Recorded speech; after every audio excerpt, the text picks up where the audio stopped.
Hello everyone, and welcome back to Chaosville, here with your master of horror for the evening, lying in bed one. So, as you can see, my kitchen has gotten quite full. So we've got in this one, blight berries. These give you wither and poison, but they also give you a much longer duration of regen. So they're a bit odd. And these are stingberries, which give you mining fatigue, but also strength. And the longer you eat either of these, the longer the effect lasts, it stacks. And I've also managed to get potatoes, carrots, and melons, courtesy of a delivery by Buntsbrand Botanical Bestowment, for all your farming good needs. And in my inventory then, I have 4 glistering melon, 4 mushrooms, red, 4 ice needles, 4 water artichoke globes, and 4 odors of purity. So if I switch to my witch's robes and witch's hat, I can maximize the number of brews I'll get from this. What we are making is the ingredients for the prank that is upcoming. I don't know exactly when that'll actually happen, because it somewhat relies upon the victims being online at the same time. And if you'd like to try and use process of elimination, the victims are not online at the moment. So, with that in mind, let me put these on my bar and pray that I get this right the first time. So it's 6 ingredients, 1, 2, 3, 4, 5, 6. Snowball, glistering melon, red mushroom, icy needle, water artichoke, odor of purity. Okay, and it is green, which means it's full, and it's green and it's white particles, so it's ready. That gave us 3 brews of frost. And let's just finish this up. I think this should be ready to go already, because I've got the thing in the back there.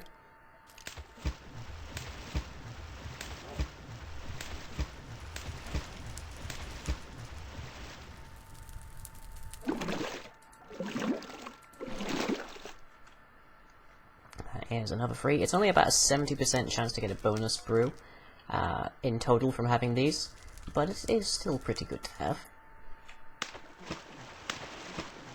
Oh, walls, I did not mean to do that. So, can I just max it out? No, I think I've spoiled that. Oh well, okay, well 8 is still more than I actually need. So, that's good anyways. Nice, no drink. So, let's switch these back out for my necromancer robes. And out here, not much has changed. I've expanded the tool shed another block to the right. So that way I can have maybe another table on here and probably some tool racks and such, so we can get a bit more value for the space and it will have a bit more impact on it. I filled in the pool. I've actually put it to some use. You can see those little particles coming out from the top, from the underground there. So in here we have melons, we have barley, we have drum, which is giving us cotton, which we can use to make string or wool, so that's pretty handy. We've got carrots, we've got wheat, we've got potatoes. Basically, there's just a little area where people can come along and grab some supplies. It also quite happily feeds the kitchen inside of the cabin quite nicely, which is looking pretty fantastic at night. And what I'm thinking is I will mask the presence of this hatch here. Either someday I'll maybe get some silk touch, I don't know. But this is where we'll have the Oldsmobile from the 1970s parked up. This space around here. I think that'll look quite nice. And what we are going to do today is put a little bit more work into the tool shed, and hopefully we can also make a couple more tools. I was just looking for what kind of things we could use to charge the chainsaw, because the chainsaw doesn't use fuel, and I'd really rather not have a big refinery next to the place anyway to charge it. But I want this to be a place where we can have certain tools be recharged and such. So we've got the generator, which is coal-powered, geothermal, which requires a direct input of lava, water mills, I think you can actually just have those surrounded by water. They produce very, very little power, but it wouldn't need to be powered very often. Solar panel is an option, but it kind of gives us a fairly obvious block around the surface, so not fantastic. Also, can produce less power than the watermill, unless we pretend. Can we use that to make a yellow force panel? Yeah, we can use it to make a raise, but same problem. Windmill, even worse, requires it to be in the sky, basically. Nuclear reactor, not a chance in hell am I putting that next to one of my builds. Radioisotope thermoelectric generator, I'm not entirely certain what that is actually using, but puts out a lot less power than the nuclear reactor. Maybe, I don't know how stable that is. And the semi-fluid generator, which you input things along the lines of biofuel and creosote oil and such. I think what we'll probably end up going with is the watermill, which is fairly easy to make, but we'll leave that for later, because we also have the pressing matter of the shotgun. Now, the shotgun is the second very iconic item inside of the Evil Dead franchise. It's next to the chainsaw that eventually attaches to his wrist. And we have two options for actual guns. We're not going to give it a portal gun, we're not going to use a gravity gun, and of course we can't use a screw gun. So we have the Hunter's handgun, which you may remember from my first season of Chaosville, and we have the needle gun. Now, they have their advantages and disadvantages. The Hunter's handgun has a wide array of potential munitions. If I was to use the Hunter's handgun here, I think I would use the concussive magazine, because that creates a small non-block destroying explosion whenever the bullets strike something, dealing fairly high damage. I suppose the exorcism magazine would make a fair deal of sense, but I think we'll go with the concussive magazine because it strikes more as a kind of shotgun effect. Makes more sense as far as I'm concerned. The needle gun. Let's see, needle. Okay, needle gun has a sort of a different way that it works. Needles acts as basically just rapid-fire bullets, but then lava, sludge, sewage, fire, and anvil drop their respective container wherever they hit. So the anvil only carries one round, but if you shoot it, it drops an anvil where the bullet hits. So I think, all in all, we're going to stick with the Hunter's handgun. It has a few texturing issues in this particular version, but maybe those get fixed. I don't know.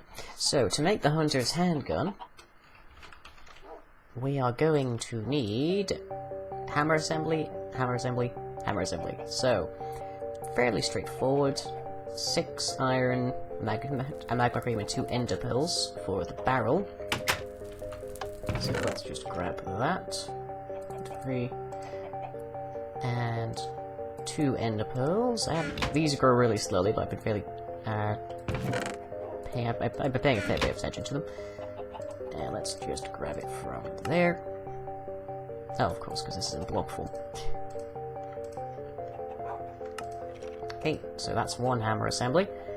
And the thing here needs a blaze rod, a button, magma cream, and 6 iron. So that's both of my magma cream's gone. I think I have a blaze rod around. I may have macerated it. That preparation, everyone. Okay, is there a recipe for a blaze rod that we can use? Vulcanite? No, not really. And how do we get Vulcanite, you ask? You get it in a... No, I can't actually see how to make this thing. That's interesting.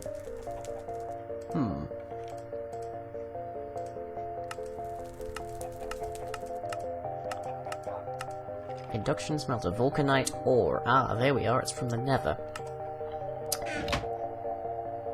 We're not popping through the Nether. I'm calling that now. Let's see, 2, 3, no. And let's put you back down there, good. So, can we make the rest of it? Hammer assembly requires another magma cream and an empty magazine. The way that the hunter's handgun works, if you haven't seen it already, is the gun itself is empty, and you hold right click when it's empty to refill it with an empty magazine, with a magazine from your inventory. The gun also has like a little line of pixels along its handle that shows you, gives you an indicator of what ammunition is actually loaded, and the magazines are returned to you once you reload it, and you then use them with 8 of a given ammunition to create the magazine. The ammunition all has different recipes. Most of them use, well, all of them use gold nuggets as a sort of analog for shells, and every time you fire you get a shell, but that crafts just as standard directly to a nugget, so you basically get the nuggets back. But the different pieces are not quite so cheap. So let's see, to make the concussive, we would need a slime ball, which we already get as part of our witchery byproducts, and 4 gunpowder to make 4 bullets. So 8 gunpowder to make a single magazine, because these all hold 8 bullets.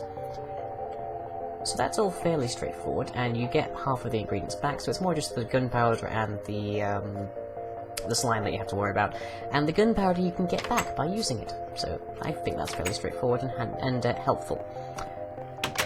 But let's see if we can do a little bit about the decor inside of there. So let's get an oak table. So oak table, there you are, from Bibliocraft. Requires 3 oak slabs and 2 oak wood planks. We only have the 2 so far, but that's fine, because we have plenty of oak wood. Get these sticks back. Thank you. Okay, 1, 2, 3, 4, 5, we'll go with that. And 1, 2, 3 gets us 6. 1, 2 gets us an oak table.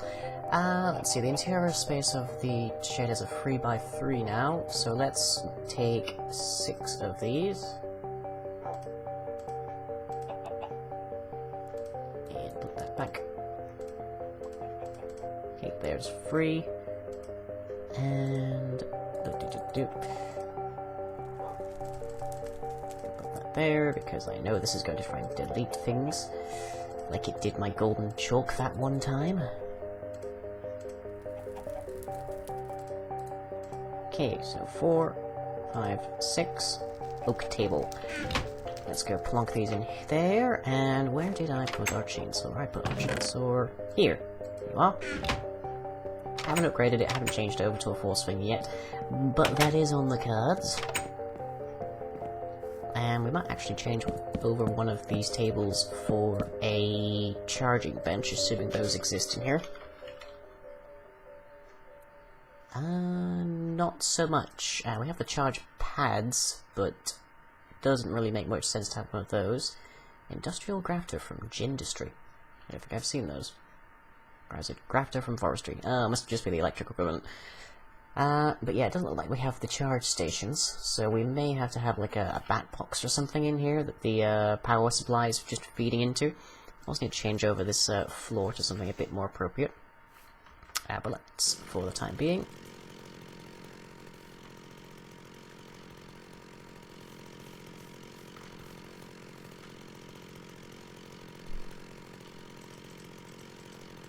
I think we have a bug.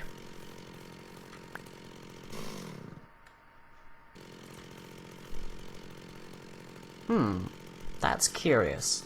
Let me just try something. If I log out and log back in,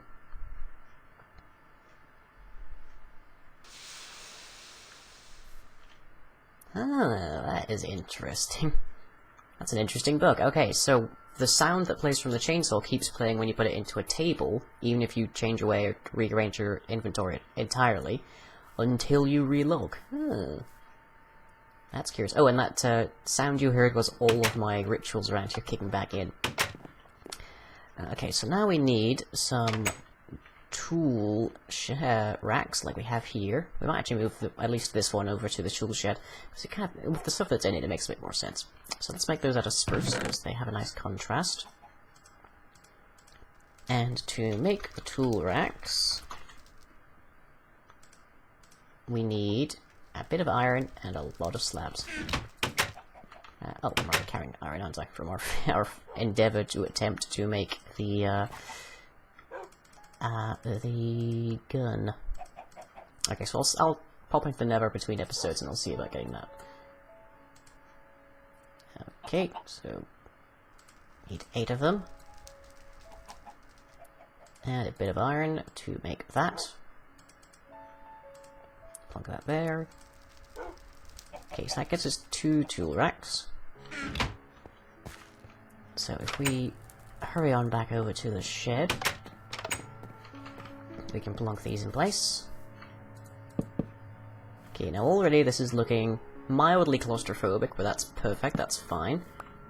And it is looking a lot more the path on the interior. I still need to work out something to do with these walls, though. Because having the carpenter's ladder here gives it a bit more body to it, but the roof kind of takes that away. There is something in here that I've been meaning to try. And is these barricades. So there's these different barricades, and they all are made from the different vanilla woods. And maybe we can do that, use that to give this thing a bit more structure, a bit more texture to its sides. That would look nice. Yep. Okay, get rid of that. And can we use the oak wood for this? I'm just trying to think of which would go best with the... We can't make it out of the rowan planks, unfortunately. What would go best with the existing witchwood walls? Which I might change out because they're not looking fantastic with them, and I can use the carpenter's barrier to insert them. Actually, if I use the carpenter's barrier, I can make things that are in line with the existing thing. Okay, let's try that. So that just requires sticks. A whole bunch of sticks. We can manage that. Actually, I'm not even sure why I came to the crafting table. 1, 2, 3. Okay. If we go like that, that gets us that. That gets us 6 carpenter's barriers. And let us grab the hammer. We'll need that. So we've used the carpenter's barrier before. That's what we have over here to create this kind of mesh netting. But if we use it over here, we can probably get a bit more useful stuff out of it. So let's take this part away, and add a carpenter's barrier, and put that there. Okay, so that looks pretty okay. And we can also change it around to different things, so that it looks different. So let's get it to be mostly... Yeah, that look right there. That looks like mild pieces of wooden planking that's just sort of fallen away. That looks good. So let's do the same over here.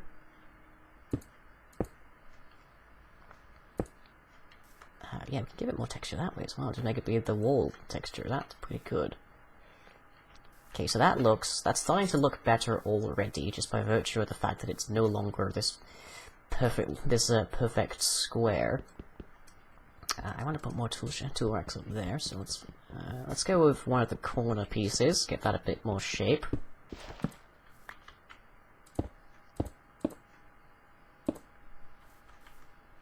Yep, go with that wall there. And maybe one at the ceiling level?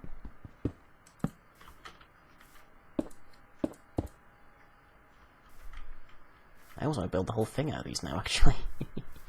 But that would not look as good.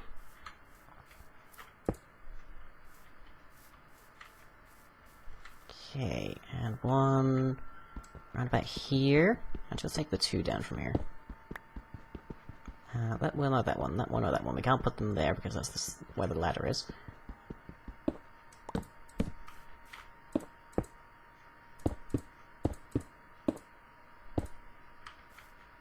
There we go, so it's got a bit more shape to it. Looks a bit rickety, mildly worn down. I might change more of it over for the carpenter's barriers as well. If I change around to some of the carpenter's blocks, I can change it even more. So let's see, I have a few of those just lying around in here. 3 of those, good. What's the durability on this hammer? Ooh, 23. Okay, so using the carpenter's blocks, I can get a bit more shape in here. Like that. I'm not sure how well that's going to mesh when we put the door in, but for the time being, it's fine. come up here as well. That way maybe? Oh, no, that's a problem. That breaks that. Okay, we can't have this here then. Which is fine. Hey, get it? Which? Right, so we can't have a carpenter's block next to a carpenter's barrier when we want to do that, because it will detach, which won't look as good.